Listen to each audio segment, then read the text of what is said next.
Bom dia, seja bem-vindo a mais um Sim, Não ou Talvez.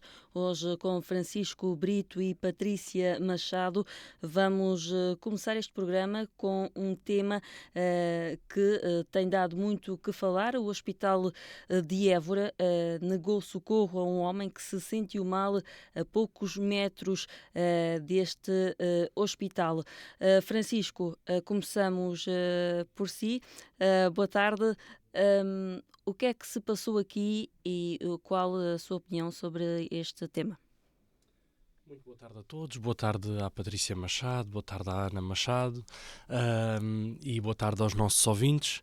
Este caso do Hospital de Évora, felizmente, não foi mais grave do que aquilo que inicialmente se previa até, portanto é uma situação que merece ser esclarecida, que é preocupante, até porque se acontecer numa situação ainda mais grave pode ser de facto difícil, mas a verdade é que tudo aponta para, por um lado, um cumprimento do protocolo, daquilo que se chama protocolo, portanto, no fundo, as normas que estão definidas para que qualquer profissional de saúde saiba o que é que tem que fazer em determinadas situações, e neste caso objetivo foi uma situação que ocorreu à porta do hospital, com profissionais de saúde dentro do hospital, como é lógico, mas que têm funções atribuídas, e muito provavelmente aquilo que se percebe ao momento é que não haveriam meios suficientes para conseguir garantir o serviço que tinha que ser garantido de urgência e poder deslocar uma equipa para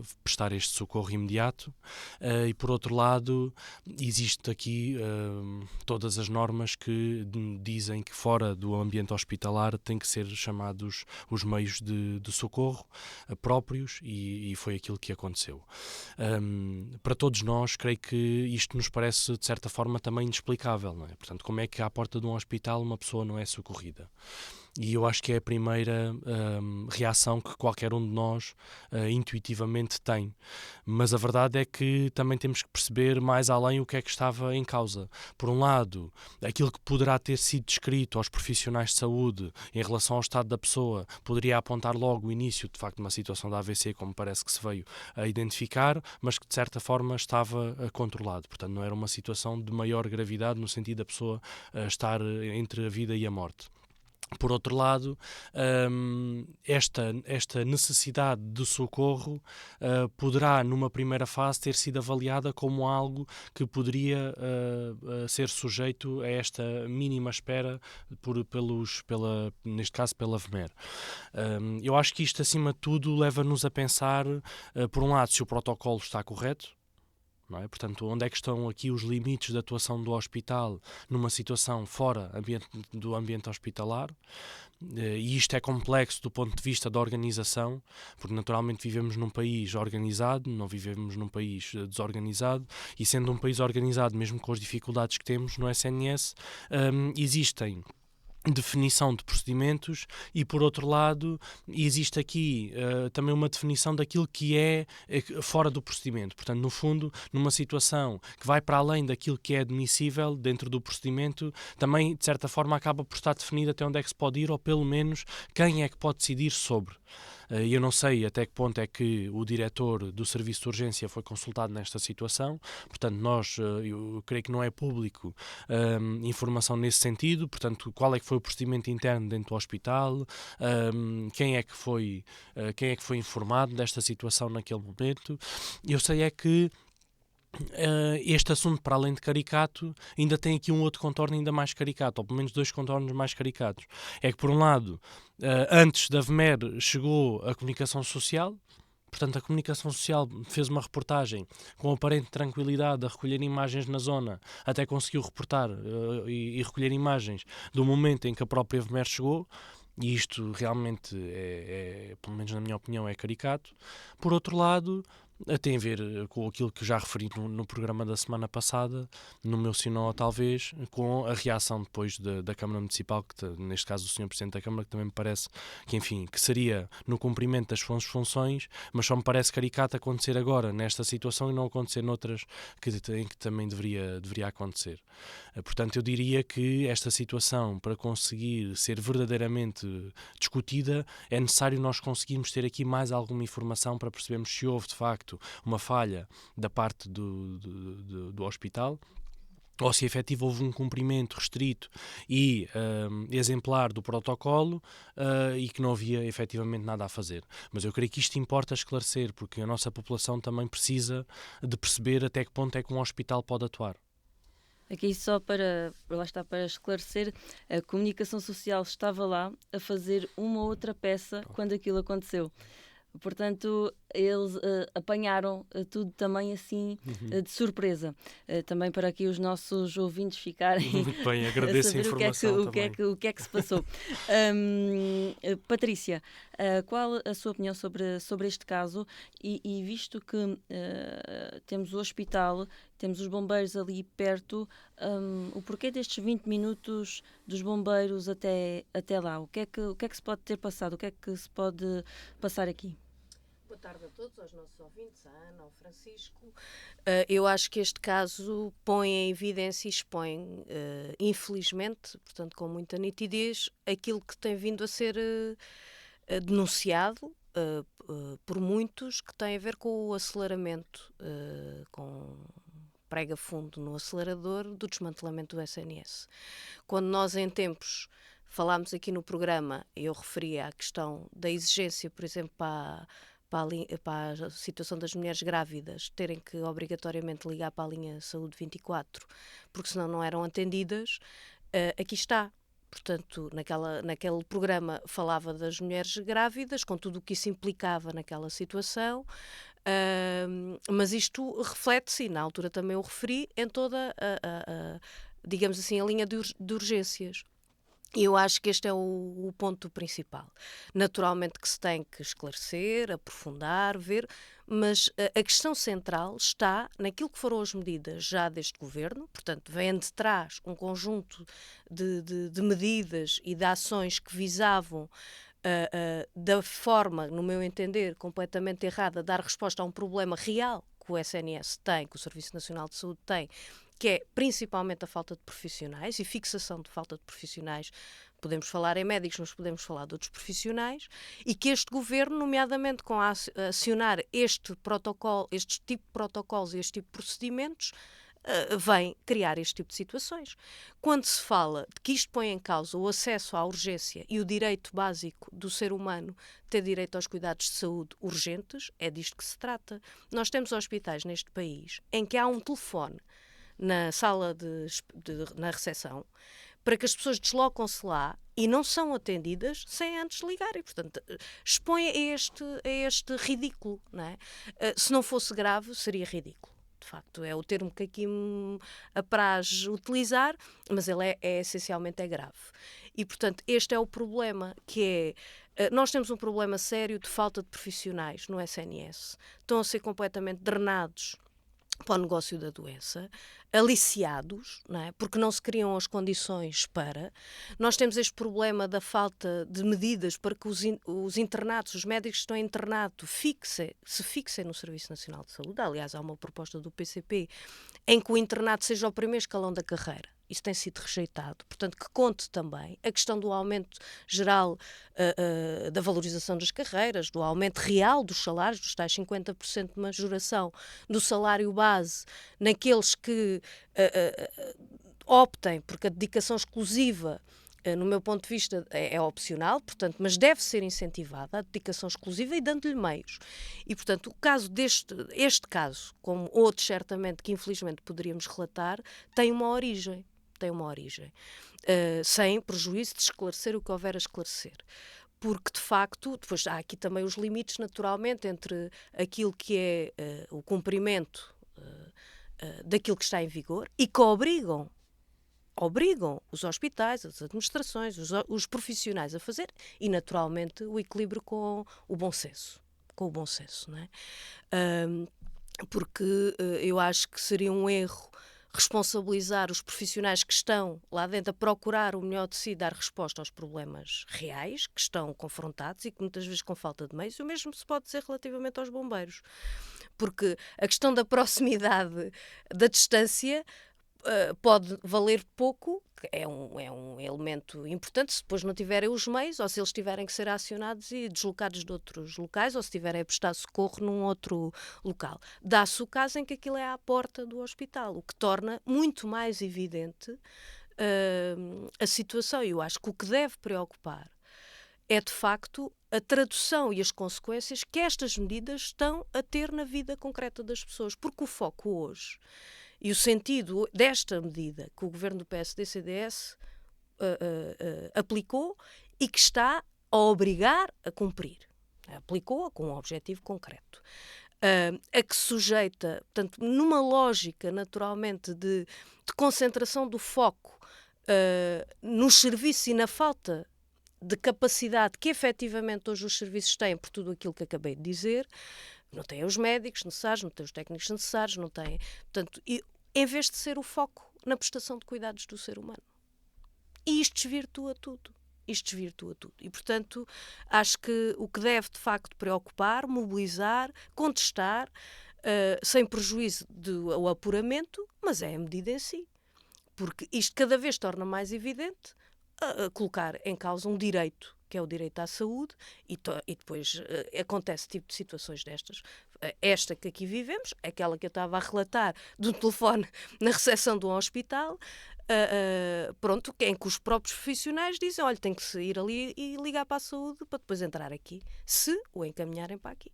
Portanto, isto são situações que, de facto, transpiram, né, aquilo que é os objetivos inerentes a estas medidas, que é criar mais dificuldades em vez de as procurar resolver, porque não há essa intenção de resolver, o que se quer é, de facto, eu diria mesmo, prejudicar o Serviço Nacional de Saúde, ou seja, o direito à saúde das pessoas. Até que ponto é que estes protocolos estão, aqui neste caso, vimos um protocolo, quer dizer, as pessoas tomaram a ação com aquele protocolo que têm em vigor, e uma vida humana, não é? Ali bem perto. Ou seja, o protocolo ficou acima da vida que ali estava. Até que ponto é que isto... É o que eu estava a colocar. Portanto, há aqui, de facto, uma fronteira que precisa de ser cuidada, que é entre aquilo que está a ser imposto para as instituições e para os profissionais cumprirem e depois o bom senso, naturalmente, e aquilo que é a resposta necessária a dar. Portanto, esta expõe, lá está, a situação dramática em que depois todos se confrontam. O utente que está numa situação clara de urgência, os profissionais que obviamente estão obrigados a cumprir e que, pronto, também estão a ver e a ser confrontados, né, com essa pressão, e certamente a administração do hospital, que também terá aqui uma palavra a dizer naturalmente. Mas eu acho que o foco tem que ser a alteração a isto. O foco tem que ser como é que se dota o Serviço Nacional de Saúde dos meios para que este tipo de situações não aconteçam, pelo contrário, que cumpra o seu papel, prestação de cuidados de saúde. Neste caso estamos a falar de urgência, podíamos estar a falar dos básicos, não é?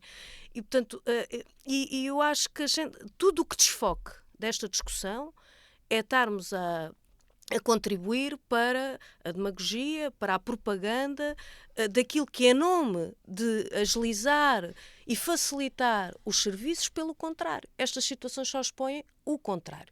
Enquanto se continuar a querer negar a discussão e as medidas concretas para dotar o Serviço Nacional de Saúde desses meios, particularmente os meios humanos, médicos, enfermeiros, técnicos de várias especialidades, estamos a contribuir para que mais casos destes, infelizmente, aconteçam. Porque isto está à vista de todos que não resolve, pelo contrário. Portanto, cria situações completamente... eu acho que a gente utilizar termos que não descrevam... A gente pode dizer, eu percebo a expressão de caricato, de ridículo, usei aqui, o Francisco também usou, porque, de facto, vem logo à cabeça, mas o problema de fundo é muito mais sério. É muito mais sério. É que se estão a negar direitos básicos às pessoas. E isso tem uma origem. E tem responsáveis. E, portanto, é contra isso que eu acho que deve se virar a indignação. E não para os profissionais, ou para os bombeiros. É contra essas políticas que se deve virar a indignação.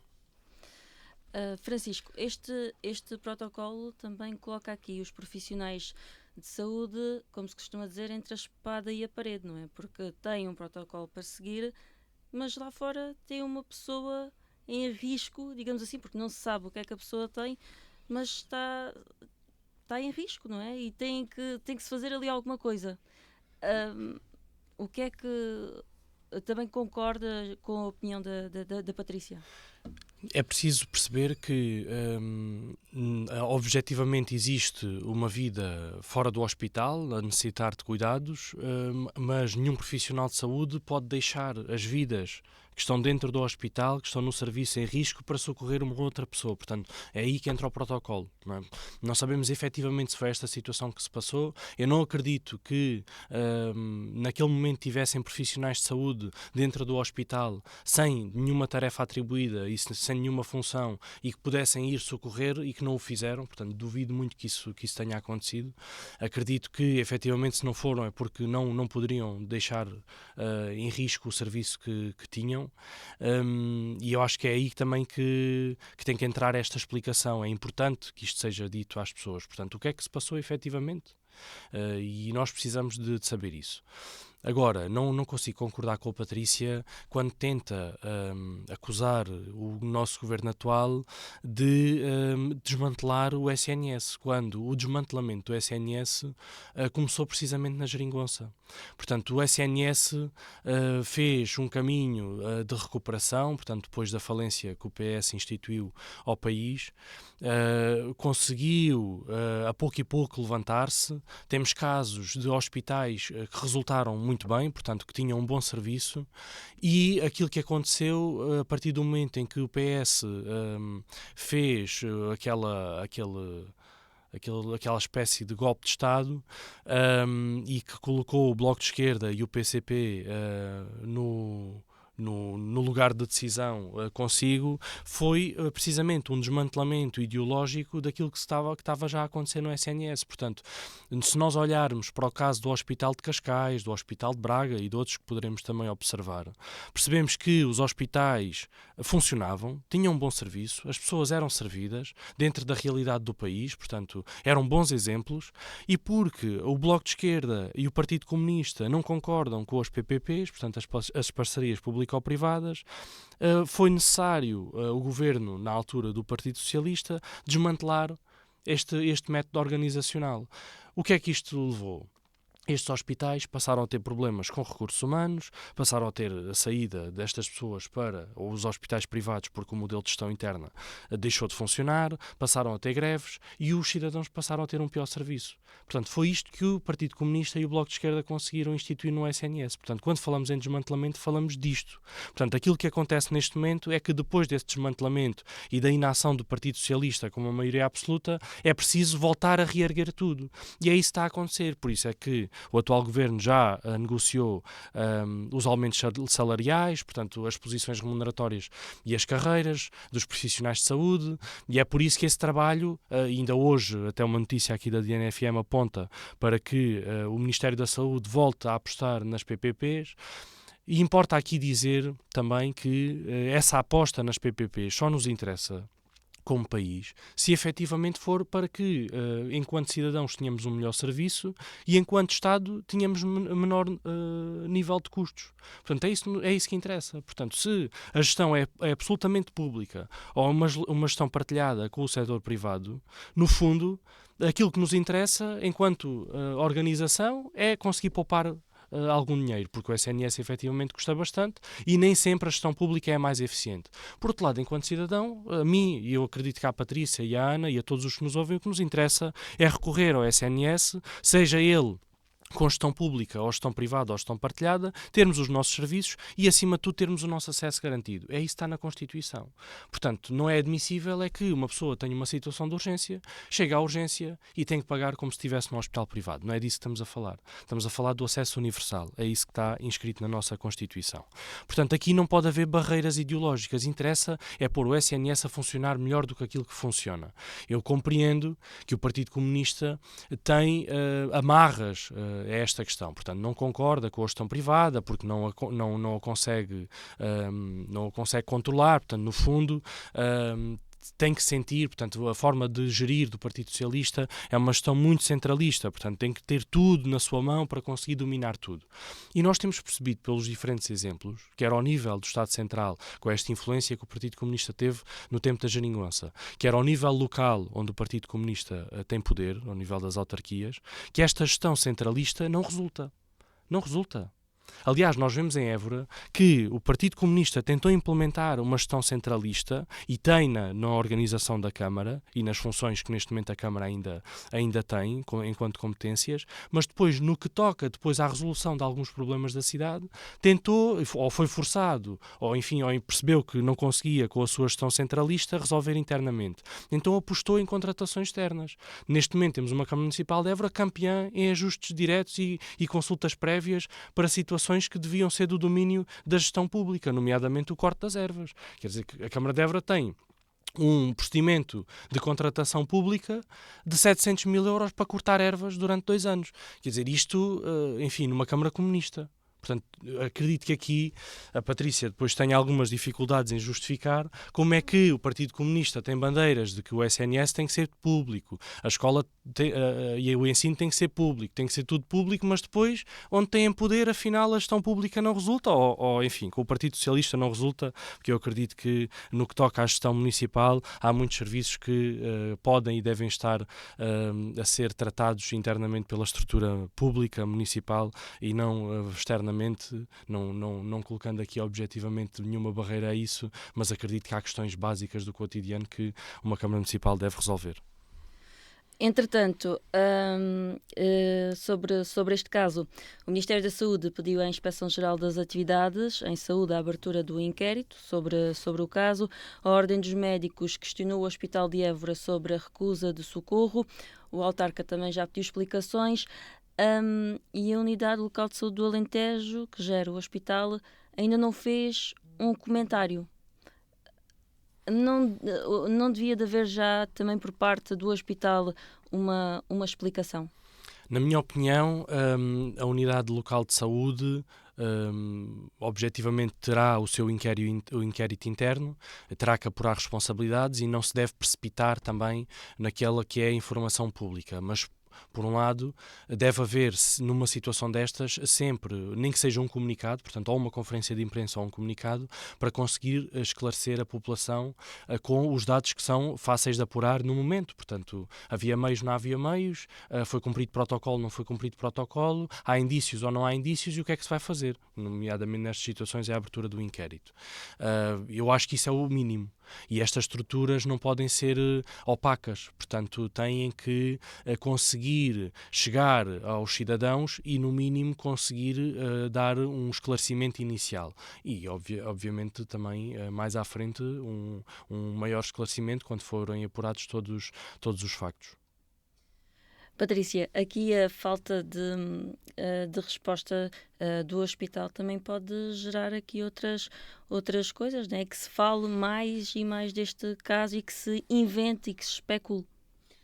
Sem dúvida, aliás, estamos na era da especulação e há vários fatores que contribuem para isso, como é óbvio. Um deles, o Francisco permitirá, pronto, agora não uso da minha palavra, porque um dos que tem sido mais usado é de facto acenar com a bandeira do caos, né, e da falta de resposta para justificar depois este conjunto de medidas que sim ajudam a enfraquecer, desmantelar, com o objetivo, porque ele está muito claro, não é?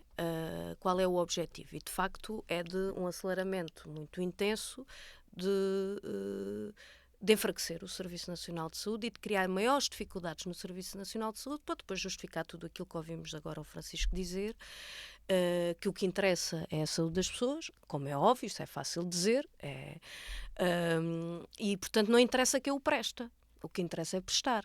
Ora, isto está-se mesmo a ver o que é que quer dizer aquilo que é a aplicabilidade das medidas que, nomeadamente, este governo tem tomado, volto a dizer, de aceleramento, porque o desmantelamento não é de agora.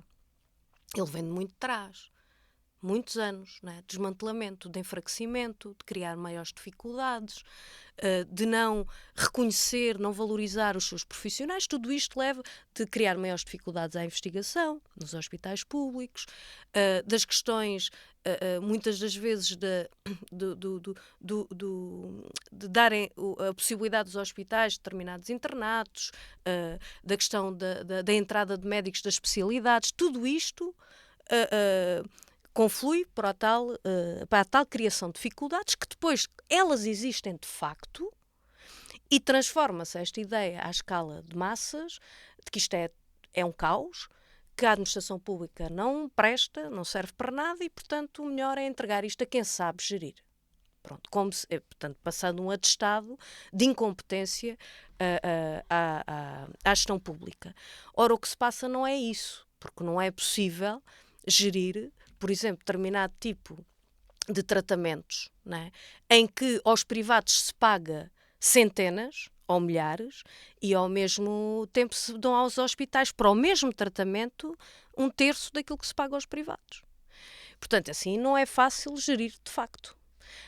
E, portanto, isto são medidas concretas e, portanto, o direito universal que o Francisco aqui fala traduz-se numa coisa, é que a saúde é um direito, não é um negócio. E, portanto, não há qualquer tipo de problema naquilo que já existe há muito tempo e que é possível compatibilizar clínicas, laboratórios. Outra coisa é aquilo que vamos assistindo, aliás, como noutros setores, à concentração do negócio da doença, seja do ponto de vista das análises, do ponto de vista da radiologia, do ponto de vista de prestação de serviços, à criação, de facto, de verdadeiros negócios da doença.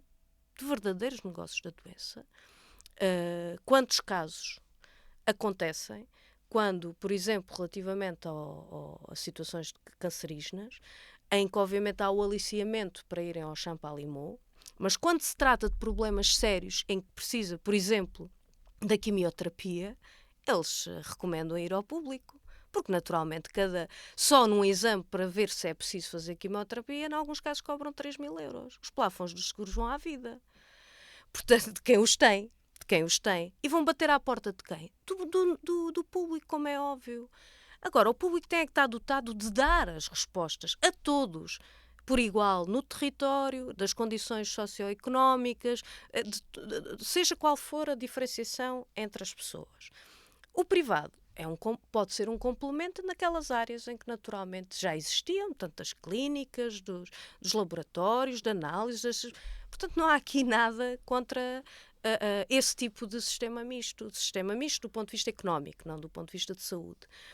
O que há, de facto, que contestar e que este tipo de casos põe à evidência é que não se justifique a ausência de medidas por falta de vontade para justificar um caminho que está à vista de todos, que vai prejudicar o direito à saúde, que favorece o negócio da doença.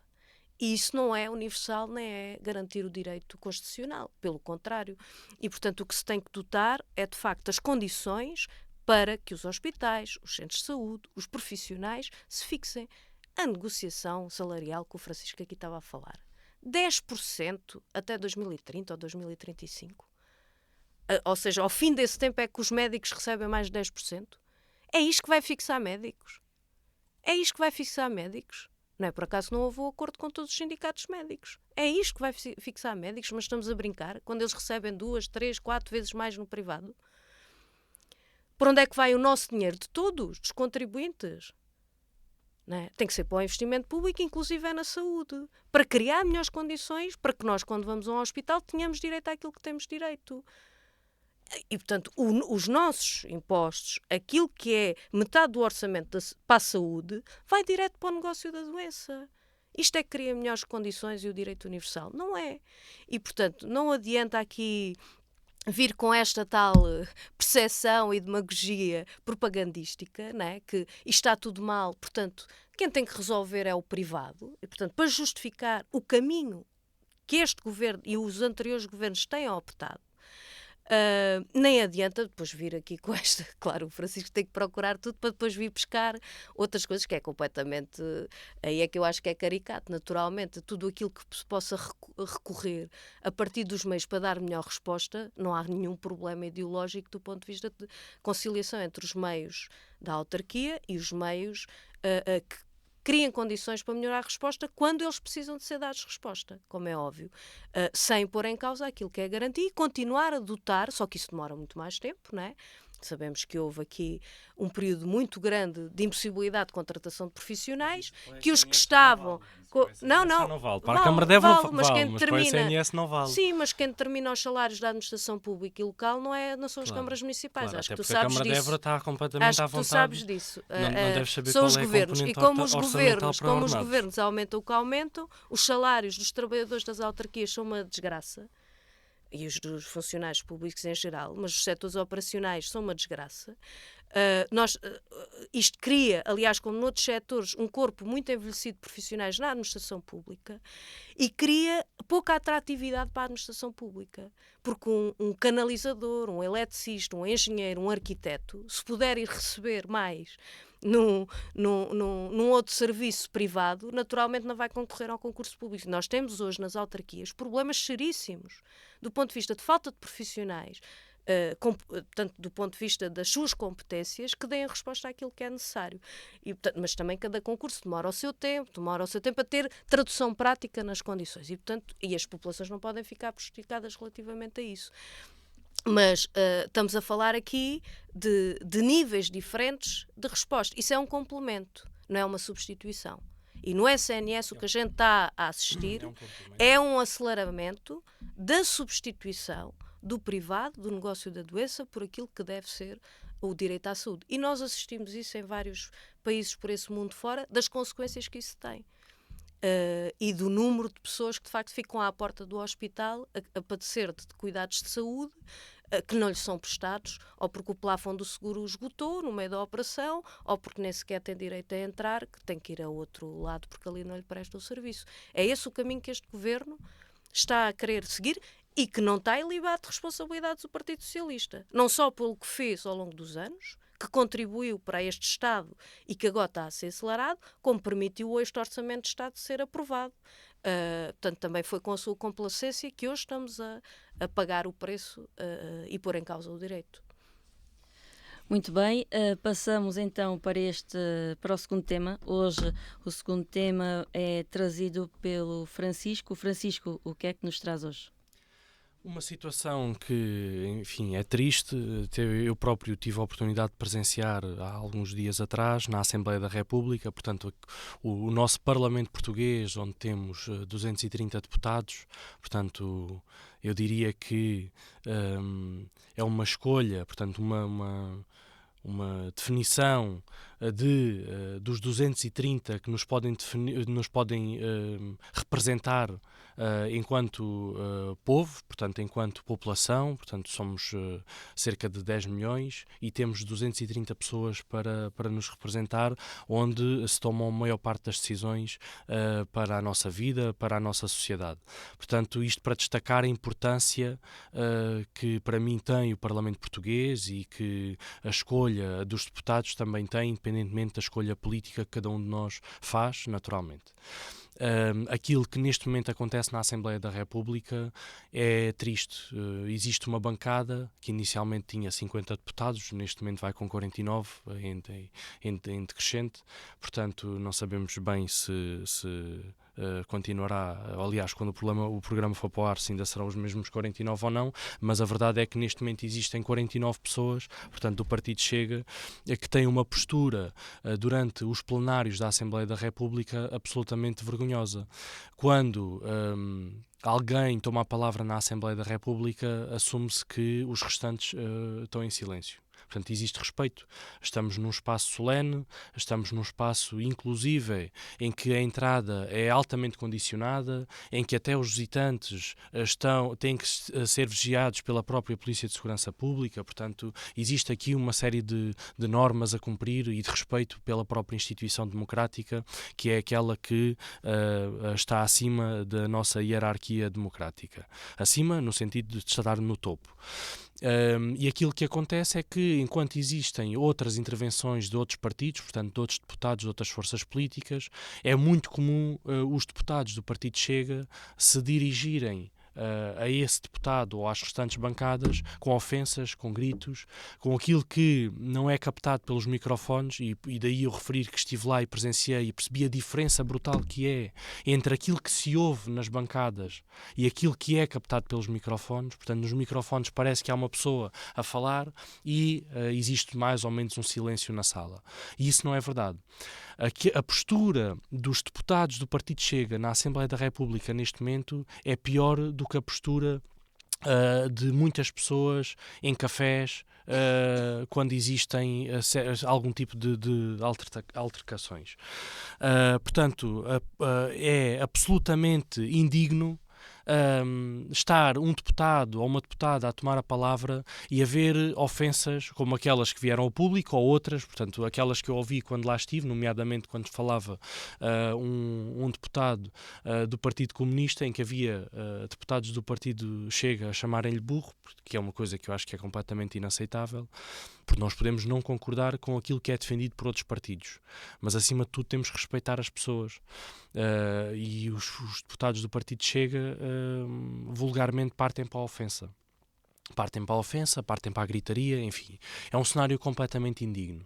E eu acho que não pode morrer naquele tema que foi trazido a público na semana passada ou na anterior. Deve haver uma discussão séria sobre este tema, deve haver a discussão séria sobre as sanções aplicadas neste tipo de situações. Portanto, não me parece admissível que esta situação possa acontecer e estes deputados possam sair impunes sem que lhes aconteça absolutamente nada. Portanto, eu acredito que aquilo que eu presenciei e aquilo que também veio a público nas notícias que todos nós conseguimos ver é absolutamente indigno e reveste-se das características que nós não queremos nos deputados que se sentam na nossa Assembleia da República. Independentemente se as pessoas defendem ou não aquilo que as bandeiras que o Chega defende, enfim. Há muita coisa para além daquilo que são daquilo que é a ideologia ou daquilo que são as bandeiras dos diferentes partidos, e não é por um partido ser de extrema-direita, ter políticas extremistas que faz com que os seus deputados possam ter este tipo de comportamentos. Portanto, eu quis trazer aqui hoje este tema para que possamos discutir, para que os nossos ouvintes também possam, de certa forma, refletir um pouco sobre ele, também ter conhecimento, acima de tudo, que isto está a acontecer, e para que, efetivamente, possam pensar se faz sentido continuar a eleger pessoas que têm este tipo de postura para o nosso Parlamento português ou para outro tipo de órgãos em que possam vir a ser eleitos. Patrícia, o que dizer sobre esta situação? E lá está, mais uma vez, há limites, não é? Sim, claro, obviamente. Eles também estão estabelecidos, é preciso serem cumpridos naturalmente. Eu concordo perfeitamente que esta situação e o comportamento da bancada dos deputados do Chega cria não só uma situação inédita como difícil até de lidar, de facto, com aqueles comportamentos, para além do ruído, dos insultos, pronto, aquilo que também já infelizmente temos vindo a assistir, portanto, que quer colocam em causa, naturalmente, o direito à intervenção de cada uma das bancadas e de cada um dos deputados, como cria, portanto, situações muito de insultos, arruaças, pronto. E que obviamente deve ser objeto de avaliação também da própria instituição, de como lidar, digamos assim, como reagir, não é? Como reagir, porque é uma situação obviamente inédita pela composição do grupo, não é? A sua dimensão. Isto não é novo, já o era desde que entraram no Parlamento. É claro que com 50, ou neste caso com 49, é diferente com um ou com mais. Eu acho que é de excluir esta questão das sanções, não é? Porque, pelo que sei, foi criado um grupo de trabalho, deixá-lo trabalhar também e chegar às conclusões que vier a discutir. Há já hoje determinações legais na própria Constituição que permitem, no que diz respeito à perda de mandatos, não é? Que tem bem claro aquilo que, seja por faltas injustificadas, seja por, digamos assim, criminalização, portanto, terem sido julgados e condenados do ponto de vista criminal, e de responsabilidade criminal, e há figuras regimentais que também já hoje existem, que permitem ao Presidente da Assembleia da República, portanto, nomeadamente, portanto, chamar a atenção, cortar a palavra, suspender os trabalhos. Portanto, há um conjunto de normas regimentais e de instrumentos regimentais que precisam também de ser vistos se estão ou não a ser utilizados. Aquilo que tem sido a atuação também do atual Presidente da Assembleia da República, não sendo uma tarefa fácil, com aquela composição, mas é que nem em todos os momentos isto têm sido usadas as próprias normas regimentais. E, portanto, eu acho que isso também precisa de ser refletido, não é? Porque, de facto, não é tolerável, ou é questionável se é tolerável ou não determinado tipo de comportamentos, determinado tipo de linguagem, insultos, arruaças. A gente já assistiu tudo, não é?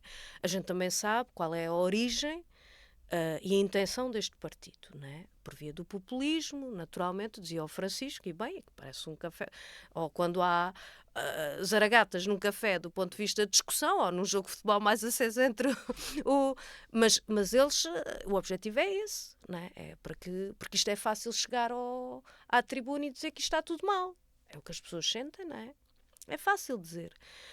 Mas o que é verdade é que o Chega tentado de acordo essencialmente com aquilo que tem sido a política deste governo. E, portanto, eu acho que tudo o que seja tornar-nos ou pedir à Assembleia para serem os polícias da moral é entrarmos num caminho, na minha opinião, que não é justificável, porque a maior justiça moral e a maior polícia da moral tem que ser no ato do voto.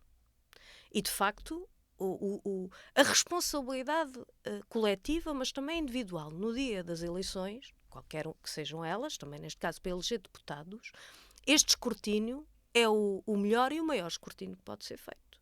De facto, de julgar se têm ou não condições para ser deputados. Aqueles deputados, seja pela sua ação, mas acima de tudo por aquilo que têm mostrado defender e a sua atuação, pronto, merecem o julgamento naturalmente popular do ponto de vista eleitoral, como é óbvio. E, portanto, acho que é o maior julgamento possível é do povo, é popular, não é?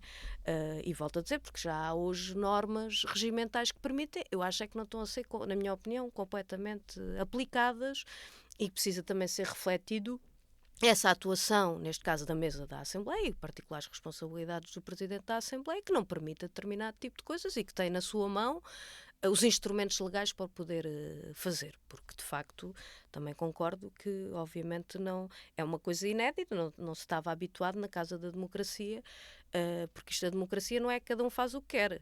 Pronto, isso é outra coisa, né? Esta questão de facto do respeito, porque o problema não está no conteúdo político das intervenções. Porque naturalmente há muitas diferenças dos que ali estão sentados entre as várias bancadas. Está na forma e na utilização desse poder enquanto deputado para o ataque, para a injúria, para a calúnia e para a arruaça. E, portanto, isso é que também no julgamento popular deve ser tido em conta. Francisco, que medidas é que poderiam ser tomadas nestas situações? Acima de tudo, parece-me que é necessário haver um órgão dentro do Parlamento, portanto, ou uma comissão, enfim, o Parlamento tem formas de criar este tipo de organismo para que se possa avaliar de forma imparcial a atuação dos deputados. E isto é uma questão importante, porque não podemos tornar esta avaliação facciosa. Não é? Portanto, é preciso objetivamente perceber se há cumprimento ou incumprimento das regras. E para isso as regras também têm que ser muito bem definidas. Portanto, o que é permitido, o que é não é permitido. Portanto, é permitido ou não é permitido ofender no Parlamento? Não é permitido. Portanto, se há ofensa, é fácil de provar que há ofensa. É fácil até do ponto de vista tecnológico, gravar, portanto é isso também que foi discutido de certa forma ou está a ser discutido na Comissão, portanto se existe gravação de tudo o que se passa ou não no Parlamento, portanto quando a Assembleia está reunida em plenário. é possível perceber se os deputados que não têm a palavra se estão a dirigir ou não a outro deputado fora daquilo que seria o registro possível. Portanto, até existe, eu não sei se a maior parte das pessoas nos ouvem tem essa noção, mas os deputados das diferentes bancadas têm a possibilidade de falar entre si via telefone. Portanto, existem telefones nas bancadas e podem falar entre si. Isso acontece de forma comum, portanto, muito facilmente. É natural haver intervenções dos deputados que são balizadas por tempo e que pode não ser suficiente para o esclarecimento de alguma questão, e existem conversas paralelas sobre isso, e isso não coloca em causa quem está a tomar a palavra, nem faz com que os trabalhos se prolonguem em demasia, portanto, que isso também não seria desejável. Portanto, no fundo, torna mais operacional e eficaz o ato democrático que ali existe na Assembleia da República quando está reunida em plenário. E por isso eu acho que a Assembleia da República neste momento tem nas mãos a criação destes mecanismos e deve efetivamente colocá-los no terreno. Porque hoje temos esta realidade, portanto, temos estes 49 deputados eleitos por este partido que têm este tipo de atuação. Amanhã poderemos não ter este número de deputados deste partido, mas poderemos ter um outro partido qualquer, também com outra realidade, enfim, e que não dignifica os trabalhos da Assembleia da República, e naturalmente devemos estar protegidos em relação a isso. E não devemos ter medo também de atuar em relação a isto. Eu muitas vezes acredito que nós vivemos muito reféns ainda daquilo que foi o Estado Novo e da falta de liberdade que os diferentes agentes tiveram. E por isso temos hoje muito receio em colocar regras e em definir normas um pouco mais apertadas e restritivas em algum tipo de situação. Mas eu acredito que esta também pode ser uma dessas situações que fique refém deste medo que existe da ausência de liberdade. Mas por isso deve haver definição e, acima de tudo, deve haver imparcialidade. Essa imparcialidade pode-se conseguir com uma comissão com representação justa pelos diferentes partidos e forças políticas e até a sociedade civil, pessoas com capacidade técnica para aferir se existe ou não existe ofensa, com pessoas eventualmente do Ministério Público. Enfim, estou a dizer aqui, estou a definir aqui uma série de possibilidades. Não quer dizer que todas elas fizessem algum sentido, mas é isso que a Assembleia da República neste momento deve discutir. Patrícia, a implementação de medidas, é importante haver esta implementação. Este caso, nós já vimos noutros países, não é? Casos mais graves ainda, mesmo de se baterem uns aos outros. Isto, está aqui, é uma coisa inédita, nunca se tinha visto isto. Será que aqui se pode chegar a esse ponto se não existirem as tais medidas? Chegará a um ponto até onde se permitir que chegue. Pronto, eu volto aqui a sublinhar, na minha opinião. Portanto, exigem hoje já instrumentos regimentais da Assembleia da República e aplicações concretas que derivam da Constituição também, que permite, particularmente as regimentais, outro tipo de aplicação que, na minha opinião, não está a ser utilizada em toda a sua extensão pela mesa da Assembleia, neste caso pelo Presidente da Assembleia da República. Porque nós o que assistimos, estas calúnias, estas arruaças, mesmo discursos de ódio, não é? Mesmo discurso de ódio, incentivo ao discurso de ódio, e em alguns casos até discurso criminoso do ponto de vista do que ele significa, do ponto de vista de projeção de quem está a ouvir, não é? E que merece ter uma atuação, tanto o corte de palavra, o alerta relativamente a apartes, a questão de interrupção dos trabalhos até eles estarem em condições de serem retomados. Portanto, e nós assistimos à ausência, da maior parte das vezes, deste tipo de utilização dos mecanismos. Eu acho que mesmo sítios e instituições onde onde são aplicados outro tipo, nomeadamente sanções, olha, veja-se o Parlamento Europeu, o resultado que dá, não é isso que resolve. Não é isso que resolve. Porque o problema e a origem está noutra coisa, não é? Substitui-se aquele deputado por outro que vai fazer o mesmo. A questão está na origem, naturalmente, da sua natureza, do objetivo pelo qual ele está. Portanto, eu acho que temos de ter muito cuidado perante o problema, não irmos a correr criando um outro tipo de problema que ponha em causa aquilo que a Constituição prevê do direito constitucional dos deputados, do seu direito.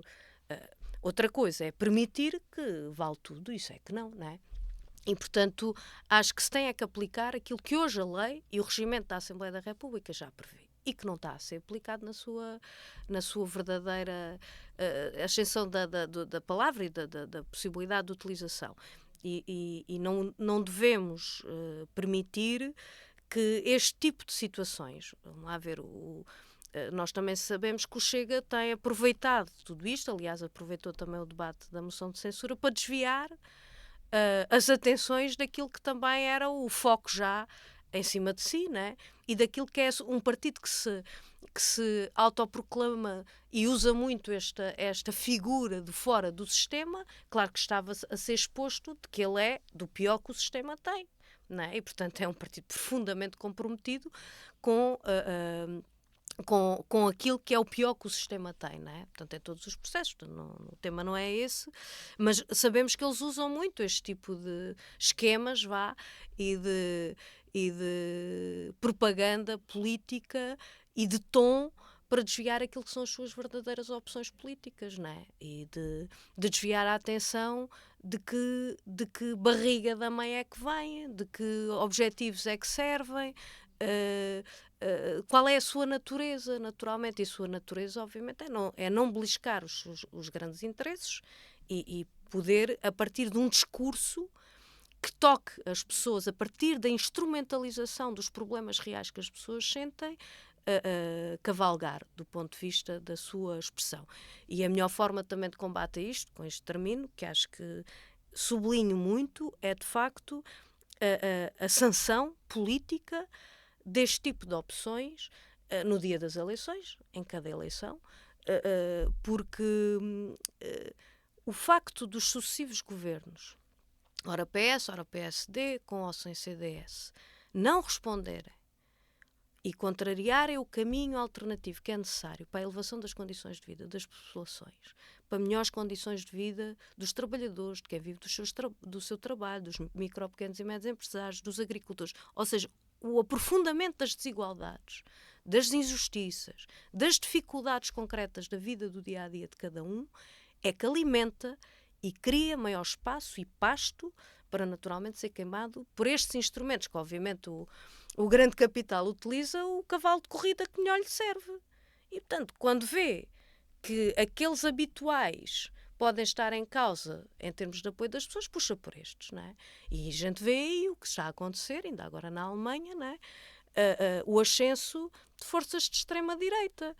E, portanto, aquilo que se assistiu no século XX e que hoje se assiste naturalmente no estrabuchado da besta, deixa-me passar esta expressão, né? Que é da crise profunda estrutural que o capitalismo está a ter, que recorre à guerra, que recorre à miséria, que recorre, portanto, à degradação das condições de vida. Há um momento em que aqueles habituais deixam de lhes servir, naturalmente, e puxam por outros. E quem é que puxam? As forças de extrema-direita. E vimos o que está a acontecer um pouco pelo mundo fora. E a melhor forma de responder a isto, naturalmente, é que os democratas não permitam portanto, que este tipo de caminho prossiga e que, obviamente, exijam tanto esse respeito pela democracia, que as respostas necessárias sejam dadas e não que se crie o caminho e a autoestrada livre de portagens, essa sim, livre de portagens, para que este tipo de situações cresça e, portanto, a Assembleia tem hoje os instrumentos para limitar e, em alguns casos, impedir pode, pronto, mas limitar, de facto, este tipo de situações. Eu acho que tem que os executar e cumprir. E o que é que falta para serem executados esses instrumentos? É a atuação.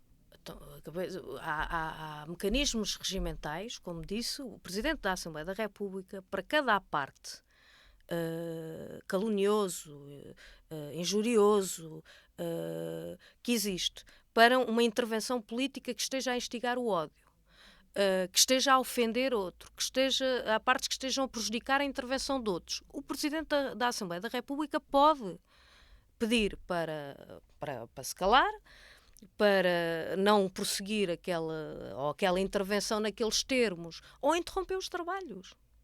E quantas vezes o Presidente da Assembleia da República já utilizou isto?